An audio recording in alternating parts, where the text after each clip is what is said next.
अहिल्यानगर जिल्ह्यातील कोपरगाव तालुक्यातील सोनेवाडी शिवारात 53 वर्षीय व्यक्तीचा झाडाला गळफास घेतलेल्या अवस्थेत मृतदेह आढळून आल्याची घटना शुक्रवार दिनांक 17 जुलै रोजी सकाळी 9 वाजेच्या सुमारास उघडकीस आली। कोपरगाव तालुका पोलीस ठाण्यातील आकस्मिक मृत्यू नोंदीनुसार यमाजी महादू बर्डे वय 53 राहणार नगदवाडी पोस्ट सोनेवाडी तालुका कोपरगाव जिल्हा अहिल्यानगर यांचा मृतदेह भागवत जावळे यांच्या शेतालगत असलेल्या झाडाला लटकलेल्या अवस्थेत आढळून आला।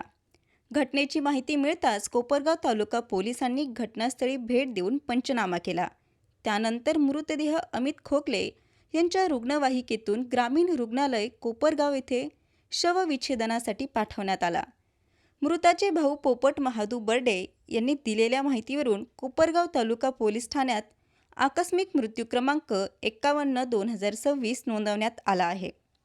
या प्रकरणाचा पुढील तपास कोपरगाव तालुका पोलीस ठाण्याचे पोलीस निरीक्षक संभाजी गायकवाड यांच्या मार्गदर्शनाखाली पोलीस कॉन्स्टेबल S.A. कुडके करीत आहेत। मृत्यूचे नेमके कारण शवविच्छेदन अहवाल व पुढील तपासानंतर स्पष्ट होणार असल्याचे पोलिसांनी सांगितले आहे। संवाद महाराष्ट्रासाठी रवी वाघडकर, कोपरगाव।